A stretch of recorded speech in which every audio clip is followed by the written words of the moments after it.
Chapter 3. Now Jehoram the son of Ahab began to reign over Israel in Samaria the 18th year of Jehoshaphat king of Judah, and reigned 12 years. And he wrought evil in the sight of the Lord, but not like his father and like his mother, for he put away the image of Baal that his father had made. Nevertheless he cleaved unto the sins of Jeroboam the son of Nebat, which made Israel to sin. He departed not therefrom. And Mesha king of Moab was a sheep master, and rendered unto the king of Israel 100,000 lambs and 100,000 rams with the wool. But it came to pass when Ahab was dead, that the king of Moab rebelled against the king of Israel. And King Jehoram went out of Samaria the same time, and numbered all Israel. And he went and sent to Jehoshaphat the king of Judah, saying, The king of Moab hath rebelled against me. Wilt thou go with me against Moab to battle? And he said, I will go up. I am as thou art, my people as thy people, and my horses as thy horses. And he said, Which way shall we go up?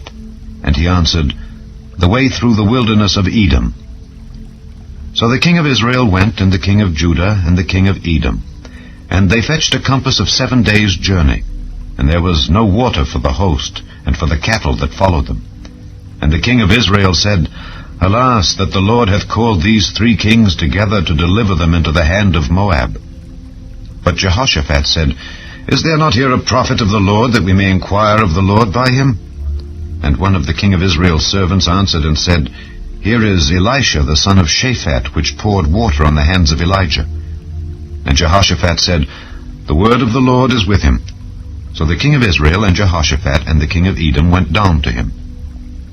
And Elisha said unto the king of Israel, What have I to do with thee? Get thee to the prophets of thy father, and to the prophets of thy mother. And the king of Israel said unto him, Nay, for the Lord hath called these 3 kings together to deliver them into the hand of Moab. And Elisha said, As the Lord of hosts liveth before whom I stand, surely were it not that I regard the presence of Jehoshaphat the king of Judah, I would not look toward thee nor see thee. But now bring me a minstrel. And it came to pass, when the minstrel played, that the hand of the Lord came upon him. And he said, Thus saith the Lord, Make this valley full of ditches. For thus saith the Lord, Ye shall not see wind, neither shall ye see rain. Yet that valley shall be filled with water, that ye may drink, both ye and your cattle and your beasts. And this is but a light thing in the sight of the Lord. He will deliver the Moabites also into your hand. And ye shall smite every fenced city, and every choice city, and shall fell every good tree, and stop all wells of water, and mar every good piece of land with stones. And it came to pass in the morning, when the meat offering was offered, that, behold, there came water by the way of Edom, and the country was filled with water.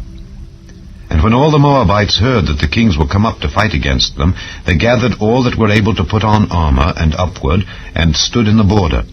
And they rose up early in the morning, and the sun shone upon the water. And the Moabites saw the water on the other side, as red as blood. And they said, This is blood.